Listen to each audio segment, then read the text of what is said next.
Hello, welcome to my Orbit. तो जैसा कि दिल्ली पुलिस का एग्ज़ाम बहुत पास आने वाला है, हमने 2 प्रैक्टिस सेट अब तक कर चुके हैं। तो ये हमारा practice set 3, practice set third. इससे पहले मैं पार्ट 1 और पार्ट 2 मतलब प्रैक्टिस सेट 2 और प्रैक्टिस सेट 1 करा चुका हूँ। ये प्रैक्टिस सेट कहाँ से है मैं बता देता हूँ आपको। टेक्स्ट बुक में जो दिल्ली पुलिस वाले हमारे सेक्शन टेस्ट है ना, वो ये सेक्शन टेस्ट के ही मॉक करा रहा हूँ मैं। सेक्शन टेस्ट में हमने 1 नंबर कर लिया, 1 नंबर कर लिया, 2 नंबर कर लिया, अब तीसरे की बारी है। आपको कुछ नहीं करना है, इस सेट को लगाने से पहले आपको टेक्स्ट बुक पे जाना है और तीसरे नंबर का टेस्ट लगा लेना है। आपको वो करने के बाद यहाँ आना है और देखना है कितना स्कोर था, क्या आपका जो सवाल करने का अप्रोच था क्या वही था सेम टू सेम या नहीं था। तो और ये सभी के लिए है। एक तरह से अगर कोई मैथ की तैयारी कर रहा है तो उसके लिए प्रैक्टिस सेट काम का आएगा। सिर्फ दिल्ली पुलिस ही नहीं, सबके लिए हो सकता है। एसएससी का स्टूडेंट भी देख सकता है। आपका जीडी अभी एग्ज़ाम आ रहा है, जीडी के लिए भी देख सकता है। कोई अगर रेलवे का है तो रेलवे का भी देख सकता है। 15 क्वेश्चन तो कराऊंगा, लेकिन 15 क्वेश्चन से अप्रोच पता लग जाएगी कैसे क्या छेड़ना होता है, किस तरीके से सवाल करने होते हैं। तो चलो स्टार्ट करते हैं। Question number first, question number पहला है मेरा, कह रहा है एक boat 20 kilometre 20 kilometre up stream जाती है और 30 किलोमीटर डाउन स्ट्रीम जाती है। अब ये अप स्ट्रीम डाउन स्ट्रीम क्या है समझना। फ्लाईओवर देखा है, ये फ्लाईओवर है हमारा। आप गाड़ी यहाँ से चढ़ा रहे हो, तो जब आप ऊपर जा रहे होते हो तो आपकी कार की स्पीड जो, मान लिया कार की स्पीड ऐसे है। आप जब ऊपर जा रहे होते हो, अगर गाड़ी बंद कर दोगे वापस अपने आप नीचे आ जाओगे, अपने आप नीचे आ जाओगे। तो जब ऊपर जा रहे हो तो इस ये भी तो एक फोर्स लग रहा है, मतलब ये भी तो एक स्पीड, कुछ स्पीड तो होगी इसकी। तो मान लेते हैं आपकी स्पीड जो है वो कार की स्पीड है, ठीक है। और जो मान लिए ढलान है, इसको बोलते हैं हम स्ट्रीम, धारा। तो आपकी स्पीड में से कार की स्पीड, धारा की स्पीड माइनस कर दूंगा, तो आपकी स्पीड एग्जैक्ट ये हो रही होगी। थोड़ा और बताता हूँ, ये पानी है, ठीक है, ये पानी है और पानी इस तरफ मूव कर रहा है, ठीक है। आप समझ में आ रहा होगा थोड़ा थोड़ा। और आप सबसे पहले तो आप इधर से एक, ठीक है, नाव लेके जा रहे हो इस तरफ। तो एक बात बताओ, आपकी नाव भी इस तरफ जा रही है जिसकी स्पीड क्या है बी, और पानी भी इस तरफ मूव कर रहा है जिसकी स्पीड क्या है एस। तो आप पानी के साथ साथ और तेज़ी से आगे जाओगे तो आपकी स्पीड बढ़ जाएगी। तो आपकी एग्जैक्ट स्पीड क्या होगी, आप बोट की स्पीड प्लस पानी की स्पीड। लेकिन आप इसी में ही, ये मैंने B1 मान लिया, लेकिन अगर आप नाव लेके इस तरफ मूव कर रहे हो, पानी की दूसरी तरफ, लेकिन पानी इसी तरफ चल रहा है, पानी इसी तरफ चल रहा है और आप उल्टी दिशा में जा रहे हो, तो आपकी स्पीड अगर B है और पानी की स्पीड S है, तो थोड़ा समझने की कोशिश करना। क्या आपकी स्पीड कम नहीं हो जाएगी? आप पानी को काटते हुए जा रहे होगे तो आपकी स्पीड हो जाएगी B-S। तो यहाँ से दो चीज़ें निकल के आई।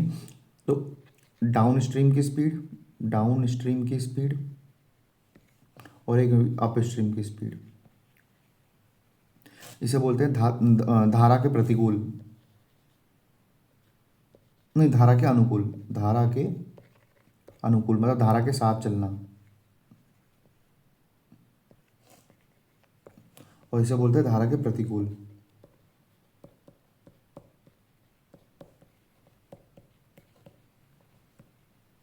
अब अगर धारा के साथ चलोगे तो एक स्पीड आपकी होगी और पानी की भी स्पीड होगी, तो ये आ गई आपकी धारा के अनुकूल। धारा के प्रतिकूल, ये आपकी स्पीड होगी लेकिन पानी आपको काटेगा, आपकी स्पीड कम करेगा, तो B-S होगा इसकी। ये तो हो गया अप स्ट्रीम डाउन स्ट्रीम। अब छोटा सा कंसेप्ट ये है, आपको ये समझ में आना चाहिए। एक फॉर्मूला होता है, speed is equal to distance upon time, ठीक है। तो टाइम कैसे निकलेगा? ऑब्वियस सी बात है, टाइम ऊपर जाएगा स्पीड नीचे आ जाएगी, है ना।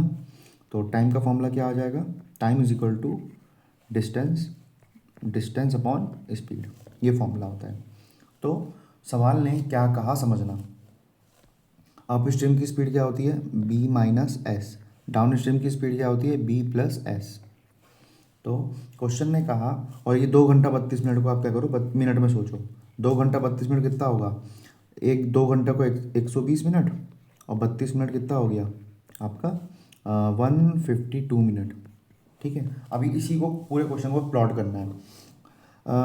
टाइम निकालना है, टाइम कितना है सर, टाइम है 152 मिनट, टाइम है 152 मिनट। और ये कैसे आया भाई, एक टाइम लगा होगा अप स्ट्रीम में और एक टाइम लगा होगा डाउन स्ट्रीम में, तो टोटल टाइम आया 152।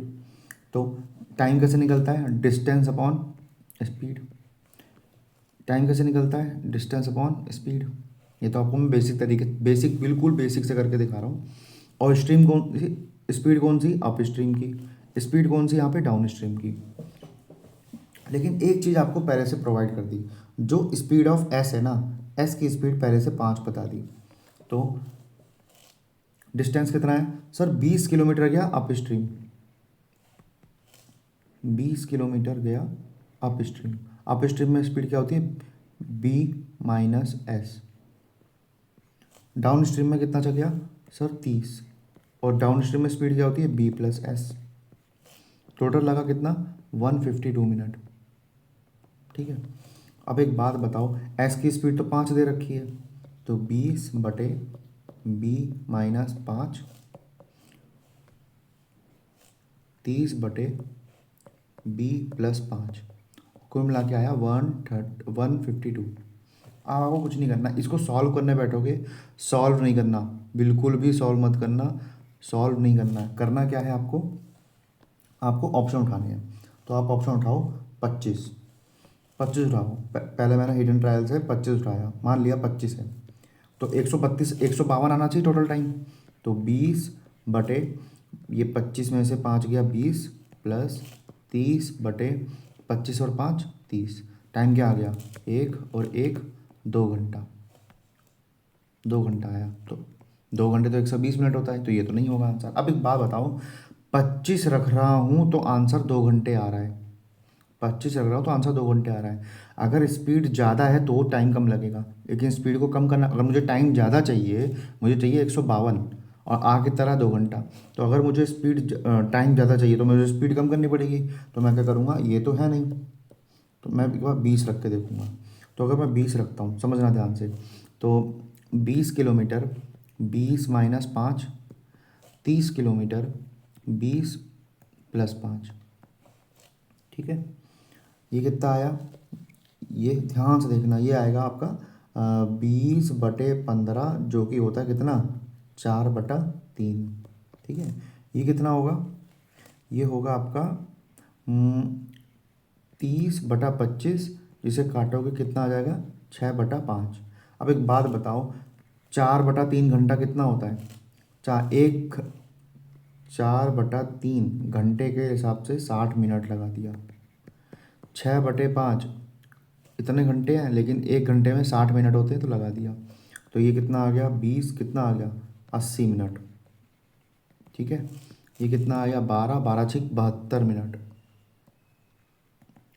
कुल मिला कितना आ गया सर, 152 आ गया, और बिल्कुल फिट बैठ गया। 152 के आते ही बिल्कुल फिट बैठ गया, इसका मतलब मेरा आंसर क्या है, BC है। अब ये मैंने इतना धीरे इसलिए कराया ताकि आपको समझ आए, आप इसे और फास्ट भी कर सकते हो। आपको सीधा ये लिखना था और सीधा ऑप्शन चेक करने थे। ठीक है, अब क्वेश्चन नंबर 30 देखो, ये कभी भी सवाल आए ना, समझना ध्यान से कि पूरा क्वेश्चन जो है इस पे ही डिपेंड कर, देखो ध्यान समझ, पढ़ लेते हैं एक बार। कह रहा केतन ने 171 चेयर बेची, 171 चेयर बेची, और जो प्रॉफिट है ना, वो प्रॉफिट सेलिंग प्राइस पे डिपेंड कर रहा है। ठीक है, अब इसको प्लॉट करते हैं कि केतन ने 171 चेयर बेची, तो आर्टिकल कितने बिक रहे हैं, 171। ठीक है, और जो प्रॉफिट हो रहा है, उसे जो प्रॉफिट हो रहा है वो 95 सेलिंग प्राइस ऑफ चेयर के बराबर हो। तो मेरे देखो, जब भी ऐसा सवाल है कुछ मत करो, ये देखो ध्यान से कि प्राइस, वो जो प्रॉफिट है वो किस पे डिपेंड कर रहा है, सेलिंग प्राइस पे डिपेंड कर रहा है। तो सेलिंग प्राइस को डिपेंड करता है, आप क्या करो, सेलिंग प्राइस को ही 1 रुपया मान लो। अब बताओ वस्तुएं कितनी बिक रही हैं, 171, प्रॉफिट कितना हुआ सर, 95 का प्रॉफिट हुआ भाई, 1 रुपये की है ना, 1 रुपये की। सेलिंग प्राइस है तो 95 आ गया, 95 रुपये का प्रॉफिट हुआ। अच्छा सेलिंग प्राइस कितनी है भाई, एक वस्तु 1 रुपये की, तो 171 वस्तु कितने की होंगी, कितने में बिक रही है सर, 171 में बिकेगी। ठीक है, अब एक बात बताओ, मुनाफा 95 का हुआ 171 में बेचने पर, तो कॉस्ट प्राइस कैसे निकलेगा, तो सर सेलिंग प्राइस में से प्रॉफिट को हटा दो। ये समझना कैसे, कॉस्ट प्राइस में प्रॉफिट जोड़ता हूँ तो आता है सेलिंग प्राइस। तो अगर मुझे कॉस्ट प्राइस चाहिए तो सेलिंग प्राइस माइनस प्रॉफिट ही लिखना पड़ेगा। ये फॉर्मूले आपको पता होना चाहिए। कॉस्ट प्राइस में से लॉस हटाऊंगा तो क्या आएगा, सेलिंग प्राइस। तो अगर मैं कॉस्ट प्राइस निकालना हो तो सेलिंग प्राइस में लॉस जोड़ना पड़ेगा। तो ये दो फॉर्मूले आपको पता होने चाहिए। ठीक है, तो CSP कितना आया 171, प्राइस कितना आया, ओ प्रॉफिट कितना था 95, माइनस कर देते हैं कितना, 11 में से 6 गया, 11 में से 5 गया 6, और 16 में से 9 गया 7, 76। कह रहा है प्रॉफिट परसेंट बताओ, तो प्रॉफिट परसेंट कितना होता है सर, 95 का प्रॉफिट हुआ था कितने पर, 76 पे, 19 की टेबल पे 5 पे, 19 की टेबल में 4 पे, 5/4 परसेंटेज निकालने के लिए गुणा 100। आप ऐसे भी कर सकते हो, 1/4 ज़्यादा है मतलब 25% ज़्यादा है, 125%, नहीं तो आप ऐसे भी कर सकते हो, 25 पंचे 125%, आपका आंसर आ गया। इस तरीके से सवाल हो सकता था। ओके, अब मूव करते हैं अगले सवाल पे। ये सवाल बड़ा इंटरेस्टिंग है। देखो, जब भी एक्चुअल आ जाए ना बीच में, एक्चुअल वोट आ गए, तो हम इसको एक्स मान के भी कर सकते हैं। हालांकि मैं इसको हार्ड तरीका बता दूंगा सीधा एक लाइन में, जिसे हम बोलते हैं सीरीज़ मेथड। लेकिन सीरीज़ मेथड लगाने का यहाँ कोई फ़ायदा नहीं है, समझ नहीं आएगा। और दूसरी चीज़ समझने वाली चीज़ ये है कि 53% of the total voting list, 53% of the total voting list, इस चीज़ को ध्यान रखना। तो मैंने माना कि भाई जो टोटल लिस्ट है ना, जो टोटल लिस्ट है माना 100, अभी के लिए मैं 100 मान के चल रहा हूँ, मुझे नहीं पता बीच में एक्चुअल दे रखा है नहीं दे रखा, मैंने 100 माना। कह रहा है 100 में से कितने परसेंट वोट वोट नहीं करे, 10% ने वोट ही नहीं करा। तो 10% ने वोट नहीं करा तो वोट कितनों ने करा होगा, 100 का 10%, 10 आया, तो वोटिंग कितनों ने करी है, वोटिंग कितनों ने करी है, 90 ने। अब कह रहा है 48 वोट अवैध हो गए। अब एक बात बताओ, जब 48 वोट अवैध हो गए, 90 तो मेरे माने हुए थे, 48 वोट एक्चुअल आ गए। तो जब भी एक्चुअल वोट की बात आ जाए ना, आप कुछ मत करो, यहाँ पे आप एक एक्स लगा लो कि 90, 90 टाइम्स किसी नंबर का, 90 टाइम किसी नंबर का 100 टाइम्स। अब तो बताओ वैलिड कितना हुआ फिर, वैध कितना हुआ, तो सर 90x आपके वोटिंग हुई थी, उसमें से 48 वोट आपके अवैध हो गए। तो अब जीतने वाला इसी में से ही होगा और हारने वाला भी इसी में से होगा। लेकिन जीतने वाले का मान बता दिया, क्या बताया मान, कि सर इसको ना पूरे टोटल वोट, इस टोटल का, इसको इस टोटल का 53% मिल रहा है, इस पूरे का। तो 100 का 53% कितना होगा, 100 का 53% 53x ही होगा। तो भाई वैध तो इतने हैं ना, तो वैध में से ही जो बचा हुआ हिस्सा होगा हारने वाले को मिलेगा। तो इसको कितना मिलेगा, तो सर 90x माइनस 48 में से मुझे माइनस कर देना है 53x को, तो बचेगा कितना सर, माइनस का 48 ये बचा, और 90 में से 53 गया, आपका बचा 37। तो ये कितना आया, ये आया 37x माइनस 48। अच्छा, जीतने वाले को 53x, हारने वाले को 37x मारा था। तो जीतेगा कितने से, कितने से जीतेगा, इसी अंतर से जीतेगा। तो ये अंतर निकाल लेते हैं, अंतर कैसे निकलेगा अंतर, सर 53x में से ये 37x माइनस 48 माइनस करना है। तो देखो ये माइनस इधर जाएगा तो माइनस का 37 हो जाएगा, और ये माइनस इधर जाएगा तो माइनस माइनस प्लस 48 हो जाएगा। और ये कितना आ गया 53x, तो कितना आ गया 13 26x बराबर 26x प्लस 48। कितने वोट से जीता, तो सर अंतर आया 26x प्लस 48। मेरे हिसाब से इतने वोट से जीता, क्वेश्चन के हिसाब से 304 वोट से जीता। देखो लिखा हुआ है ना, कितने वोट से जीता, 304 वोट से जीता। तो कितना आ गया 26x, 304 में से 48 गया, 26x कितना, 14 में से 8 गया 6, 14 में से 8 गया 6, 29 में से 4 गया, तो आपका 256। तो x की वैल्यू कितनी आ गई सर, एक सेकंड, ये माइनस सही किया है ना मैंने, 13 में से 6, 13 में से 7 गया 6, 4, 1, सॉरी 1 आएगा, 1 आएगा, ये आएगा 1।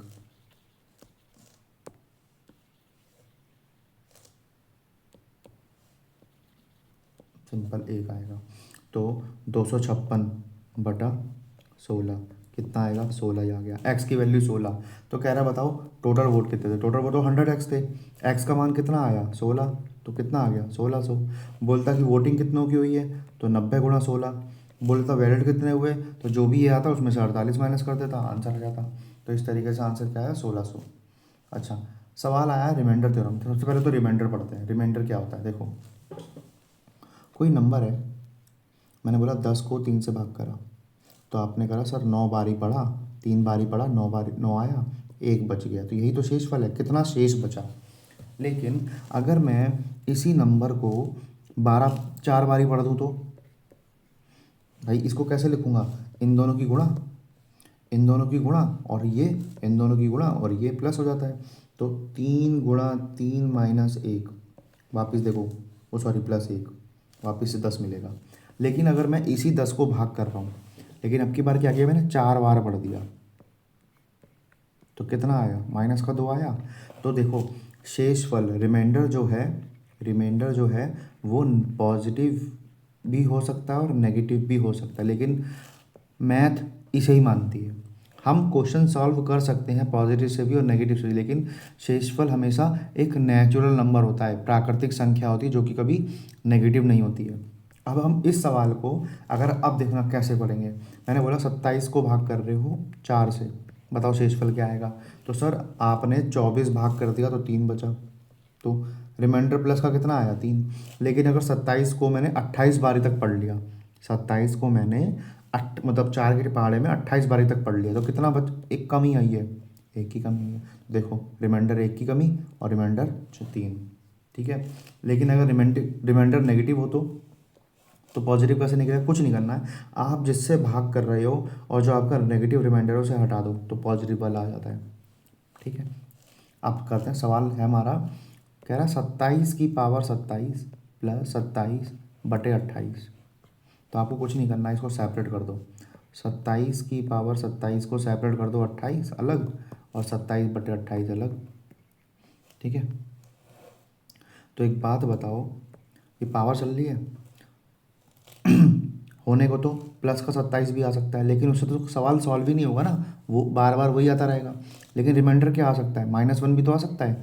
भाई इसमें 28 को 28 बारी पढ़ दूंगा तो एक बार कम पड़ रहा है, तो यहाँ क्या बचा -1 की पावर 27 प्लस, सेम यहाँ पे भी रिमाइंडर क्या आया -1, तो यहाँ पे भी क्या आया -1, ठीक है।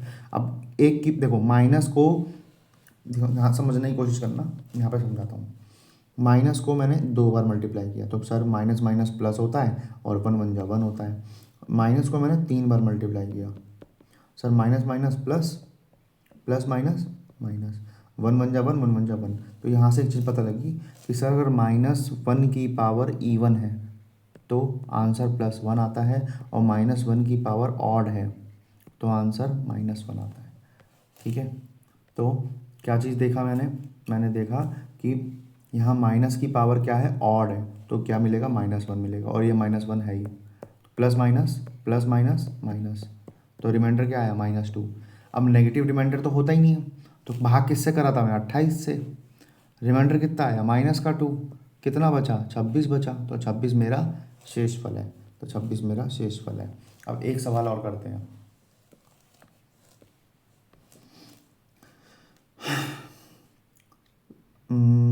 17 की पावर 8 + 17/18। तो अब हमने कर लिया, अब सवाल को सीधा सीधा करते हैं। 17 भाग 18 को अगर मैं 18 बार पढ़ लूँगा तो 1 कम आएगा, इधर भी एक 18 बार पढ़ लूँगा तो 1 कम आएगा, तो यहाँ क्या बचा -1 की पावर 8 + -1। अभी सीखा था, अगर -1 की पावर इवन है तो क्या मिलता है +1, -1 की पावर अगर ऑड है तो क्या मिलता है -1। यहाँ पे क्या है इवन है तो +1 -1, तो क्या आया 0, इसका मतलब ये पूरी तरह से भाग हो जाएगा। शेषफल क्या आ जाएगा 0, इसका मतलब ये नंबर पूरी तरीके से डिवाइड हो जाएगा, ये नंबर पूरी तरीके से डिवाइड हो जाएगा। ओके, तो एक सवाल हमने और कर लिया। चलिए, ये सवाल बहुत अच्छा है, बहुत अच्छा सवाल है। जब मैं इसे देख रहा था ना, मेरे को समझ में आ गया था। पहले तो मेरे को स्ट्राइक ही नहीं कर रहा था, क्योंकि मेरे से मेरे स्टूडेंट ने भी पूछा था। बाद में जब मैं इसका पीडीएफ बना रहा था, तब मैंने थोड़ा ध्यान से देखा ये क्वेश्चन कैसे होगा। देखो, पहले तो उस क्वेश्चन को फील करना पड़ेगा कि कह क्या रहा है। देखो, क्वेश्चन कह रहा है ए और बी, ए और बी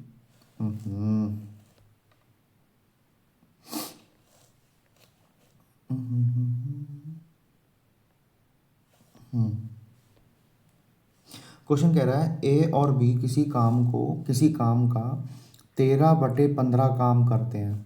ठीक है, मतलब कर पाते हैं। बी और सी उसी काम का 11/20 काम कर पाते हैं।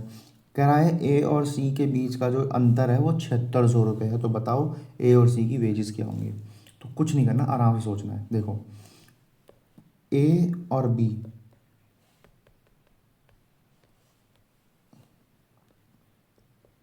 ए और बी कोई काम है, कोई काम है, उसका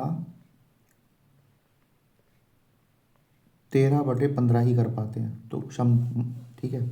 और बी और सी कोई काम है, कोई ये काम मान लिया मैंने टोटल, इसका 11/20 ही कर पा रहे हैं। तो काम ऐसा हो जो 15 से भी भाग हो जाए, 20 से ही भाग हो जाए। तो इन दोनों का एलसीएम मैंने मान लिया जी 120, क्योंकि 15 के डॉलर में 120 आता है, 20 के बारे में भी 120 आता है। तो अगर ए और बी दोनों मिलके इस पूरे काम का 13/15 कर पाते, तो काम कितना हुआ, तो 15 से भाग करूँगा 8, 8 13 अट्ठे, 13 अट्ठे कितना होता है 104। ठीक है। वहीं बी और सी इस पूरे काम का 11/20 कर पाते हैं, तो कितना होगा, 20 6 66 हो जाएगा। ठीक है। अब समझने वाली बात यह है कि क्षमता क्या आ गई, ए और बी दोनों मिलके काम कितना कर रहे हैं 104। ठीक है। बी और सी दोनों मिलकर कितना काम कर रहे हैं 66। काम कितना है 120। सॉरी, अगर दोनों मिलके 104 काम कर रहे हैं, 120 काम था, तो ये बचा हुआ डिफरेंस कितने कितने किया होगा सी ने, तो कितना आ गया 16 आया। क्या करो, यहाँ सी की जगह 16 रखा, मतलब ये सी की क्षमता आ गई 16। अगर सी की क्षमता 16 है, दोनों मिलके 66 काम कर रहे हैं, तो 66 में 16 का कितना बचा 50। बी की क्षमता, अगर बी की क्षमता 50 है, तो सी की क्षमता कितनी आ गई, वो ए की क्षमता कितनी आ गई 54। आप सबकी क्षमता पता लग गई। सबकी क्षमता क्या बोल रहा हूँ मैं, ये देखो, ए की क्षमता, बी की क्षमता, सी की क्षमता। ठीक है, और तीनों को जोड़ोगे तो आपको क्या मिलेगा 120 ही मिल रहा है। अब पूछा क्या है, ए और सी का अंतर 7600 रुपये है। मैं पहले लिख देता हूँ इसको यहाँ पे कि ए की क्षमता 54 है, बी की क्षमता 50 है, और सी की क्षमता 16 है। इन दोनों के बीच का अंतर कितना है, 14 में से 6 गया 8, 14 में से 6 गया 8, 4 में से 1 गया 3, ये 7600 के बराबर है। 38 दूनी 76, तो एक का मान 200 रुपये। क्वेश्चन ने क्या पूछा है, ए और सी का टोटल वेजेस क्या है। ए और सी का टोटल वेजेस, ए तो जी 54 काम कर रहा था, बी 16 काम कर रहा था, कुल मिला के दोनों 80 काम कर रहे थे। 80 70, हाँ 70, 70 काम कर रहे थे। अच्छा, एक का मान 200 रुपये, तो 70 का मान 200 से गुणा कर दूंगा, कितना आ जाएगा 14,000। क्वेश्चन अच्छा था, नो डाउट क्वेश्चन बहुत अच्छा था। ठीक है, इस तरीके से अच्छा कह रहा है, एक चोर है जो मतलब चोरी करके भागा, and then escape from a spot of speed 12 miles per hour. मतलब जहाँ से चोरी करी, देखो ये चोरी करी, यहाँ पे इनने चोरी करी, यहाँ से भगना चालू करा, और यहाँ पे पहुँच गया। ठीक है, बस यहाँ पे पहुँच गया, और कितनी स्पीड से भगा 12 माइल्स पर आवर, मतलब 1 घंटे में 12 माइल। तो टोटल डिस्टेंस कितना चल गया होगा, टोटल डिस्टेंस कितना चला होगा, तो टोटल डिस्टेंस चला होगा कितने टाइम, पहली बात तो कितने टाइम में इतनी स्पीड चला है, कितनी देर तक चला सर, और a security guard started chasing him 20 minutes after the thief started running, मतलब चोर जब भागना चालू किया उसकी 20 मिनट बाद सिक्योरिटी गार्ड ने यहाँ से भागना चालू किया। तो मैं मान लेता हूँ ये पुलिस है, ठीक है, ये पुलिस की कोई स्पीड रही होगी क्योंकि पुलिस की स्पीड ही पूछी है। तो x माइल्स पर आर की स्पीड से भागना चालू किया।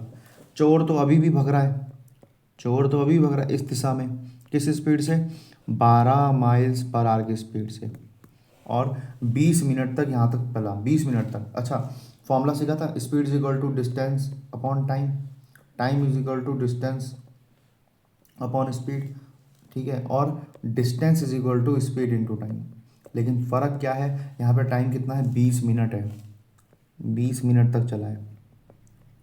तो समझना, तो डिस्टेंस कितना हो जाएगा, यहाँ पे सीखते हैं डिस्टेंस कितना है सर, 12 माइल्स पर आर है, लेकिन 20 मिनट तक। मिनट को आर में करने के लिए 60 से भाग करा तो 1/3 कितना आ गया, 4। तो स्पीड डिस्टेंस के दोनों के बीच का डिस्टेंस कितना है सर, 4 माइल्स है। Okay, 4 mile. अब क्वेश्चन आगे कह रहा है कि यहाँ से पुलिस ने भागना चालू करा, चोर को पकड़ा। तो जब भी दोनों चीज़ें गति में हों, जब भी एक इधर से गति में चल रहा है, एक इधर से गति में चल रहा है, जब दोनों वस्तुएं या दोनों जो चालक हैं दोनों ही गति में हों और एक दूसरे को चेस कर रही हो, तो अगर समान दिशा में जा रही है, ये भी इधर जा रहा है, ये भी इधर जा रहा है, तो स्पीड क्या हो जाती है, उसे बोलते हैं सापेक्ष चाल, रिलेटिव स्पीड। तो उस केस में रिलेटिव स्पीड क्या हो जाती है, दोनों का अंतर, तो x माइनस 12, ठीक है। अगर यही इस तरफ भग रहा होता, इस तरफ भग रहा होता, तो दोनों किस किस कितना टाइम में मिलते, वो कैसे बताते हम, सापेक्ष चाल रिलेटिव स्पीड में जुड़ जाता है, वो हम बाद में देखेंगे जब सवाल आएगा, ठीक है। स्पीड कितनी है, इतनी, कितनी डिस्टेंस, कितना मूव करना है भाई, डिस्टेंस तो इतना ही चलना है ना, ये डिस्टेंस चलना है पकड़ने के लिए, तो डिस्टेंस कितना चलना है, 4 माइल। टाइम निकालना है जी, टाइम निकालना है, तो टाइम दे रखा है 20 मिनट में पकड़ लिया, टाइम दे रखा है 20 मिनट में पकड़ लिया। 20 मिनट कितना होता है सर, 1 घंटे का तिहाई हिस्सा, 60 से डिवाइड कर दो, तिहाई हिस्सा। तो speed is equal to distance upon time, time कितना है 1/3, ये वहाँ जाके मल्टीप्लाई। तो स्पीड कितनी है, x माइनस 12, 4×3 = 12।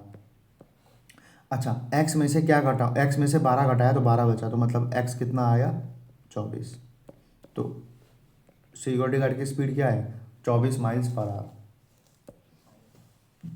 ये आपको करा रहा हूँ तो इतना धीरे है, बहुत जल्दी होते हैं सवाल ये, बहुत ज़्यादा जल्दी होते हैं, बहुत ईजी सवाल। देखो परसेंटेज अगर आता होगा ना खेल जाओगे।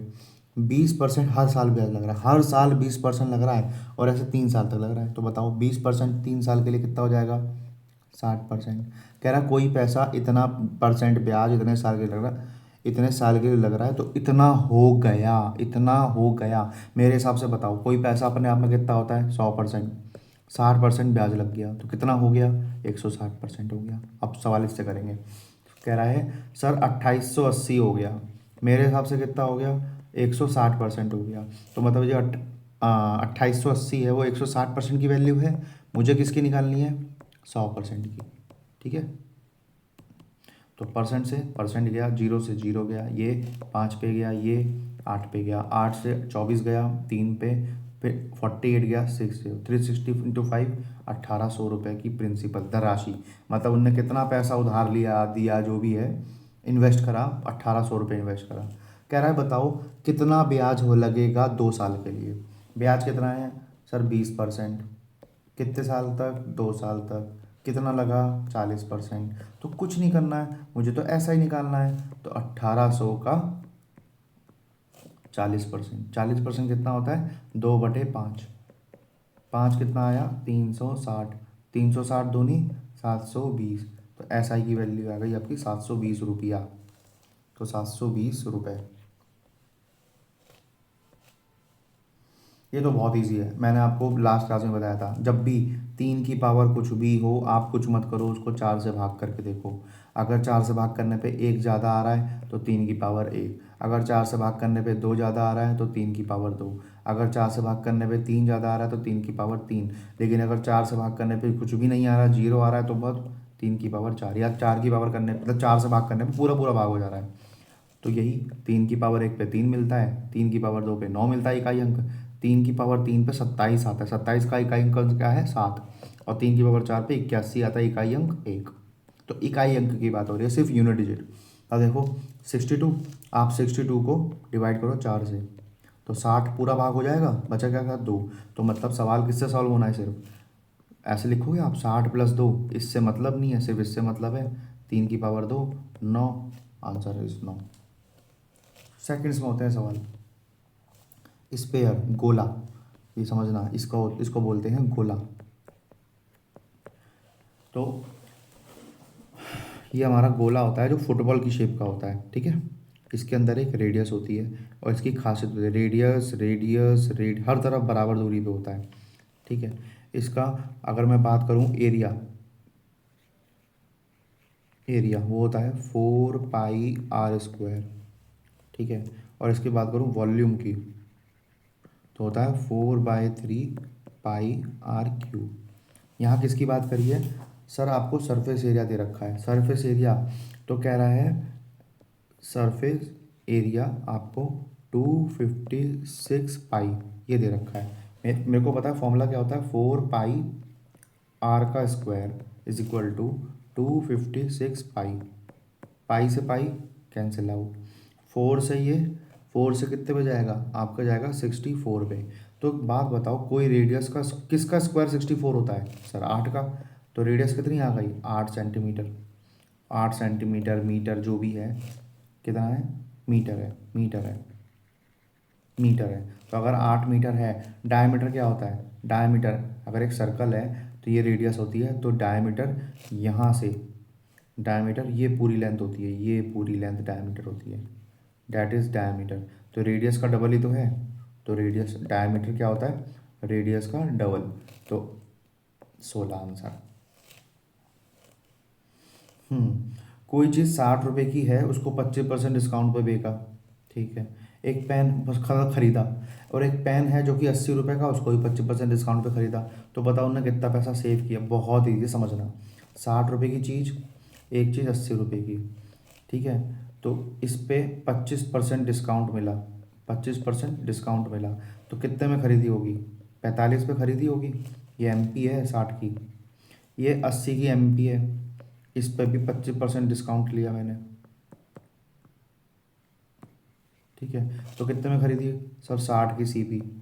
तो यहाँ पे कितना बचाया, यहाँ पे कितना सेव किया सर 15, यहाँ पे कितना सेव किया सर 20, टोटल कितना सेव हुआ, टोटल सेव, तो टोटल सेव कितना हुआ 15 + 20 जो कि कितना आया 35, आपका आंसर है 35। यही पूछा था कितना सेव हुआ। कह रहा है एक हेमिस्फेयर है, देखो जब भी कोई चीज़ पिघला के, जब कोई भी चीज़ पिघलाई, उसको पिघला के किसी दूसरी चीज़ में ट्रांसफॉर्म करा, इस क्वेश्चन के अकॉर्डिंग, ठीक है। कह रहा है एक हेमिस्फेयर है लोहे का बना हुआ, उसको पिघलाया और रिकास्ट मतलब बनाना दोबारा, किस शेप में, राइट सर्कुलर कोन और सिलेंडर की शेप में, जिसका डायमीटर 9 है, जिसका डायमीटर, ये डायमीटर होता है पूरा, ये डायमीटर कितना है 9, तो रेडियस कितनी हो गई सर 9/2, 9 का आधा, ठीक है। और हाइट 42 है, हाइट 42 सेंटीमीटर है, ये भी सेंटीमीटर है। मुझसे कुछ बोला है क्या, वॉल्यूम निकालना है, तो इसका तो रोल ही नहीं था कुछ भी, इसका ही था काम, तो वॉल्यूम कैसे निकलता है, वॉल्यूम, तो उससे पहले कुछ चीज़ें जान लेते हैं। देखो अभी स्पेयर पढ़ा था, अब हेमिस्फेयर पढ़ते हैं। हेमिस्फेयर क्या होता है, अर्धगोला, कटोरी होती है घर में, वो अर्धगोला ऐसे, तो इस वही सेम खासियत, जितनी इसकी वो क्या नाम है रेडियस होती है, उतनी ही इसकी गहराई होती है। तो ये भी आ रहा है, तो ये भी आ रहा है, पहली चीज़ तो ये। दूसरी चीज़, ये ऊपर से खुला हुआ हो सकता है, तो इसके पास कर्व सरफेस एरिया होता है, कर्व सरफेस एरिया कितना होता है 2πr², इसका टोटल सरफेस एरिया भी होता है, कितना होता है 3πr², इसका वॉल्यूम भी होता है, वॉल्यूम क्या होता है कितना पानी भर सकते हैं, तो 2/3πr³। मैंने इस पिछले वाले में सही बताया था फॉर्मूला, एक बार देख लेते हैं। हाँ ठीक बताया, फॉर्मूला होता है पहली चीज़ तो ये। दूसरा चीज़ सिलेंडर, सिलेंडर ये होता है, सिलेंडर ये होता है। तो ये हिस्सा छू रहा हूँ मैं, ये हिस्सा छू रहा हूँ, तो इसे बोलते हैं कर्व सरफेस एरिया, मतलब ऊपर नीचे से खुला हुआ है। अगर मैंने इसे भी छू लिया, इसे भी छू, दोबारा करता हूँ, अगर मैंने इसे भी छू लिया, इसे भी छू लिया, इसका मतलब टोटल सरफेस एरिया हो गया। और कितना पानी भर सकते हैं वो होता है वॉल्यूम। ठीक है। अगर मैं सिर्फ कोना कोना दीवारें छू पा रहा हूँ तो उसका फॉर्मूला होता है 2πr/h। अगर मैं टोटल सरफेस एक बात कर रहा हूँ तो मैं दीवारों के साथ साथ दो सर्कल भी छू पा रहा हूँ अब, तो 2πr² जोड़ देंगे। वॉल्यूम कितना होगा सर इसमें, πr² × h। ठीक है। तो वॉल्यूम कितना होता है सर, πr²h। पाई कितना है 22/7। रेडियस कितनी है सर 9/2, तो 9/2 स्क्वायर का मतलब होता है 2 बार मल्टीप्लाई, हाइट का मतलब 42। तो 2 से कितने पे गया 11 पे, 7 से कितने पे गया 6 पे, 2 से गया 3 पे। ठीक है। और कुछ 9 9 जा 81 और 3 जा 81, 3 जा 81, 3 जा 243। और मैंने 11 से मल्टीप्लाई करने की ट्रिक बता रखी कई बार, क्या 3 का 3 लिखो। अब जितने जोड़े हैं, पहला जोड़ा दूसरा जोड़ा, तो 4 और 3 7, 4 और 2 6 और 2 का 2, आखिर में 2 का 2, ऐसा कैसे, तो क्या आया 2673, 2673 खत्म। ठीक है। अब कुछ फॉर्मूला रिकॉल कर लेते हैं। सबसे पहले चलते हैं स्क्वायर पे। तो स्क्वायर का एरिया क्या होता है, एरिया होता है सर a², जो भी इसकी साइड होती है सारी बराबर होती हैं। इसका सर पैरामीटर क्या होता है, इसका पैरामीटर होता है 4 × a। फिर आते हैं रेक्टेंगल पे, इसकी लंबाई और चौड़ाई होती है, लंबाई और चौड़ाई मतलब आमने सामने की साइड बराबर होती है। इसका एरिया क्या होता है, एरिया होता है लंबाई गुणा चौड़ाई। इसका पैरामीटर क्या होता है, पैरामीटर तो ट्वाइस ऑफ l+b, मतलब l+b का दुगुना। फिर सर्कल, सर्कल में एक रेडियस होती है, तो इसका एरिया क्या होगा, एरिया हो गया सर इसका πr²। और इसका पैरीमीटर जिसे हम बोलते हैं क्या, सरकमफ्रेंस, सरकमफ्रेंस होता है उसका 2πr। फिर बात आती है क्यूबॉइड की, तो क्यूबॉइड कुछ ऐसा होता है, डब्बा। ठीक है। तो इसमें एक तो होती है लंबाई, एक होती है चौड़ाई, एक होती है ऊंचाई। तो इसका ऊपर नीचे छत खुली होती है तो कर्व सरफेस एरिया, अगर चारों तरफ से दीवारें बंद हैं तो टोटल सरफेस एरिया। और सर इसमें कितना पानी भर सकते हैं तो वो हो गया वॉल्यूम। कर्व सरफेस एरिया की बात करें तो इसका फॉर्मूला है 2l+b × h। Total surface area 2lb bh और hl। वॉल्यूम कितना, पानी कितना भरेगा l × b × h। ठीक है, ये 3 चीज़ें। अच्छा सर क्यूब हो तो क्यूब कुछ ऐसा दिखेगा, इसमें स्क्वायर सारी साइड होती हैं, सारी साइड बराबर होती हैं, सारी साइड बराबर होती हैं, ये भी ए, ये भी ए, ये भी ए। तो इसका कर्व सरफेस एरिया क्या होता है, ये होता है 4a²। इसका टोटल सरफेस एरिया क्या होगा, वो होता है 6a²। इसका वॉल्यूम क्या होगा, इसका वॉल्यूम होगा a³ l × b × h, l × b × h। फिर अगर मैं बात करूँ सिलेंडर, चलो सिलेंडर की तरफ चलते हैं। सिलेंडर है, ये सिलेंडर बना दिया मैंने, इसके पास रेडियस होती है एक, ये रेडियस होती है, ये कौन सी होती है, हाइट होती है। तो इसका अभी पढ़ा है हमने, कर्व सरफेस एरिया क्या होता है 2πr/h। इसका टोटल सरफेस एरिया क्या होता है 2πr/h प्लस 2 सर्कल और जोड़ दो, 2 सर्कल और जोड़ दो। इसका वॉल्यूम पानी कितना भर पाएगा πr²h। और लास्ट फिगर कोन, कोन तो ये रेडियस, ये डायमीटर होती है, ये डायमीटर होती है। तो ये क्या हो गई रेडियस, ये क्या हो गई हाइट। और ध्यान रखना इस फिगर में जो टेढ़ी वाली होती है ना, इसे बोलते हैं तिर्यक ऊंचाई, मतलब स्लैंट हाइट, ये होती है एक्चुअल हाइट। तो अगर मैं इसके कर्व सरफेस एरिया की बात करूँ, कर्व सरफेस मतलब मैं ये सर्कुलर वाला पार्ट छू पा रहा हूँ, ये सर्कुलर वाला पार्ट छू पा रहा हूँ, तो ये होता है πr/l। अच्छा, टोटल सरफेस एरिया मतलब अब ये टेंट जो है ना वो नीचे से भी बंद, ये भी बंद है, तो एक सर्कल और छू पाऊंगा अब। तो पाई आर एल में एक सर्कल और जोड़ दो, मैं इसको भी छू पाऊंगा। सर पानी कितना भर पाएगा इसमें? पानी मतलब वॉल्यूम, तो होता है 1/3 पाई आर स्क्वायर एच, ये फॉर्मूला है। ठीक है, एल, एल कैसे निकलता है? तो एल का फॉर्मूला होता है अंडर रूट हाइट का स्क्वायर प्लस आर का स्क्वायर, ये फॉर्मूला है एल का। तो मैंने सारे फॉर्मूले बता दिए 2D के, 3D के भी।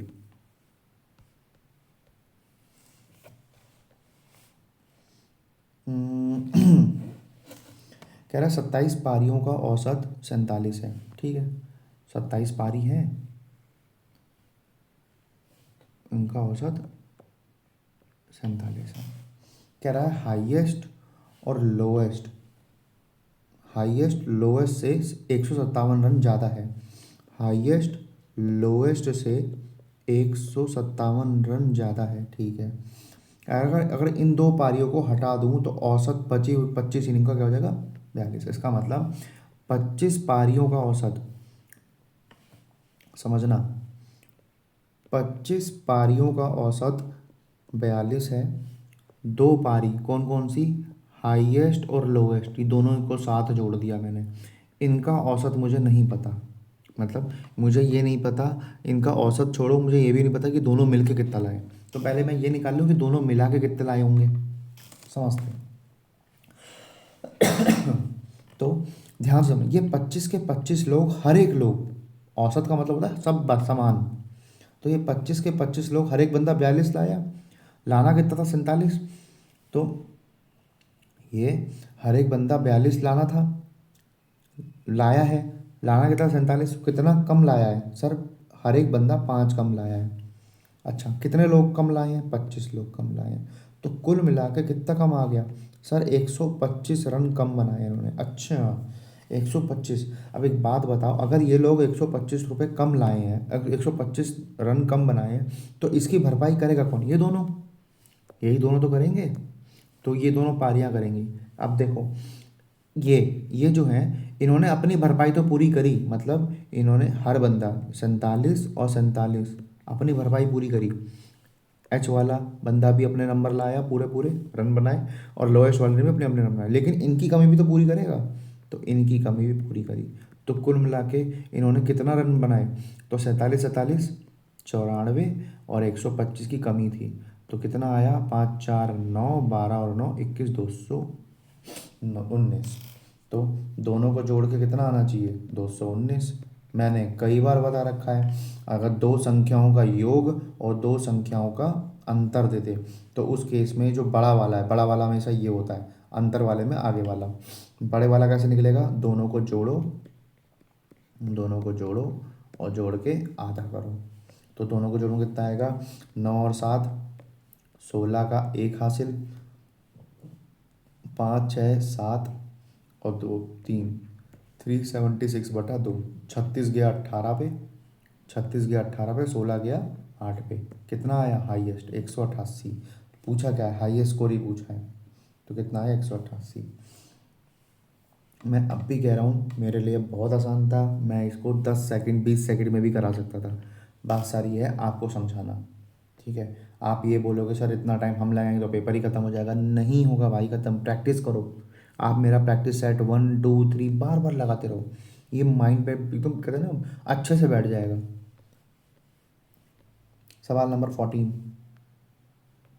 सवाल नंबर 14 कह रहा है, अगर डायमंड का वेट 35 ग्राम है, 35 ग्राम एक डायमंड का टुकड़ा है जो कि इतने रुपए का बेच रहा हूँ। ठीक है, कह रहा है मैं उसी को अगर दो अलग अलग हिस्सों में करके बेचूं तो बताओ उसे कितना नुकसान होगा? कुछ नहीं है भाई, एक डायमंड का हिस्सा 5 और 2 के टुकड़े में करके बेचा गया, तो डायमंड का हिस्सा था कितना मेरे लिए?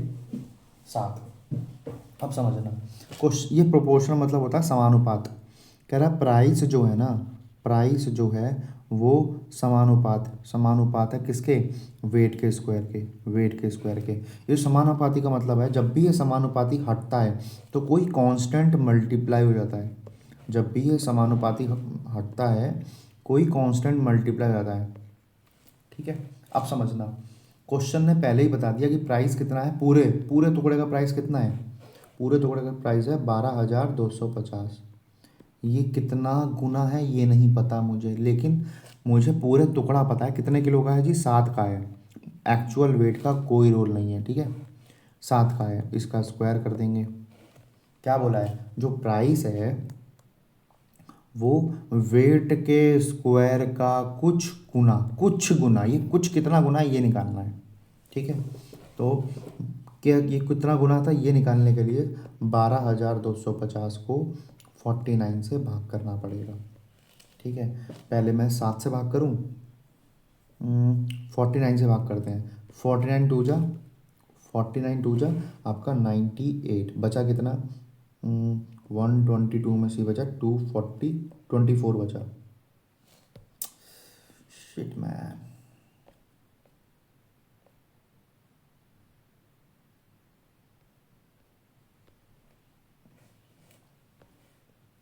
22, 120 में से 98 गया आपका, 24 बचा और 5 कैरी, 245 साफ दिख रहा है, 5 टाइम्स है तो कितना आ गया 25, और एक जीरो के जीरो, तो के की वैल्यू क्या निकल के आ गई 250।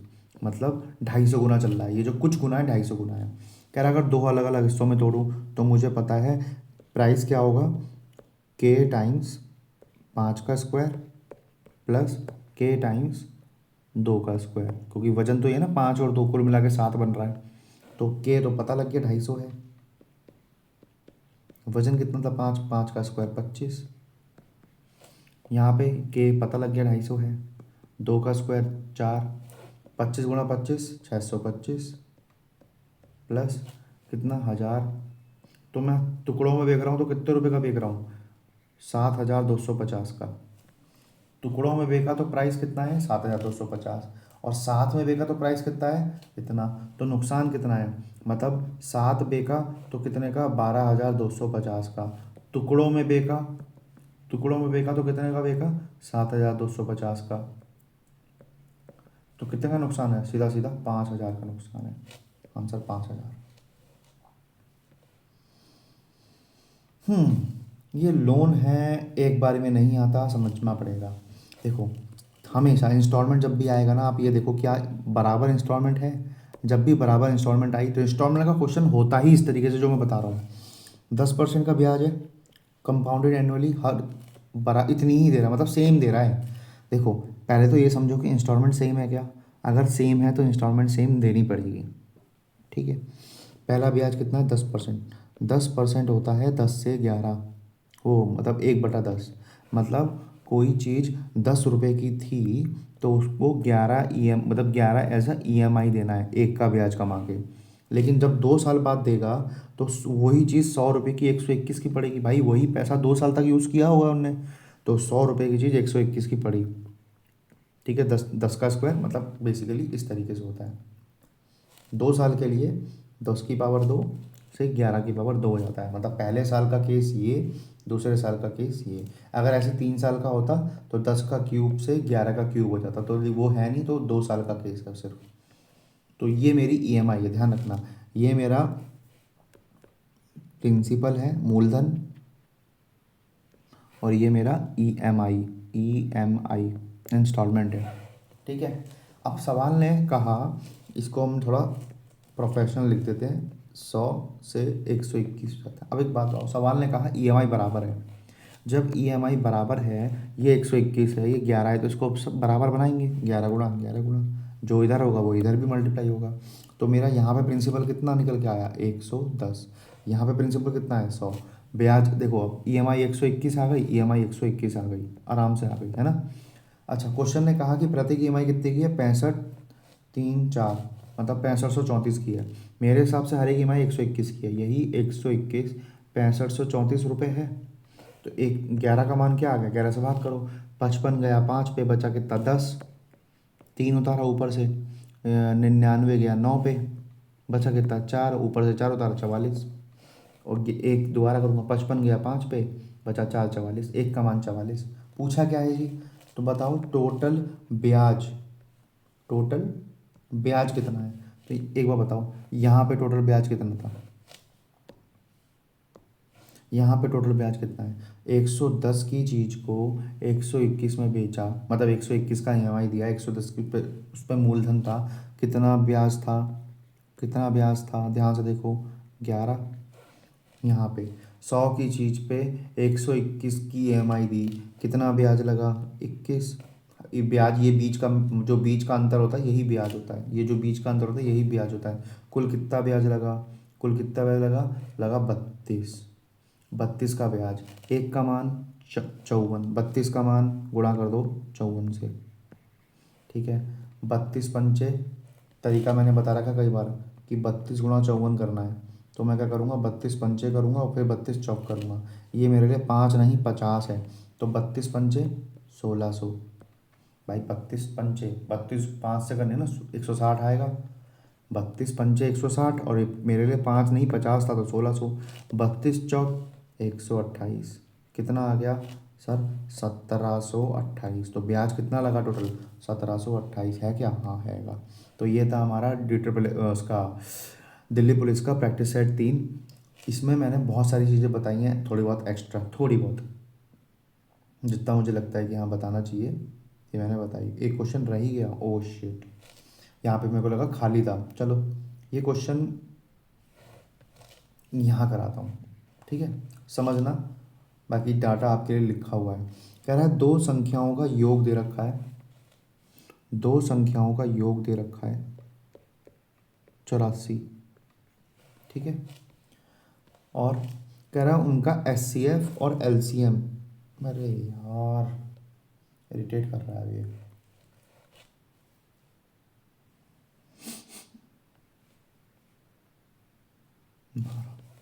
और उनका HCF और LCM 3 है, इनका HCF कितना है 3, LCM कितना है 124।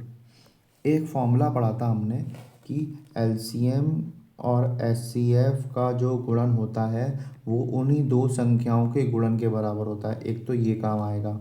सवाल ने बोला क्या है, सर सम बताओ, सम मतलब योग बताओ किनका, उनके उल्टे का।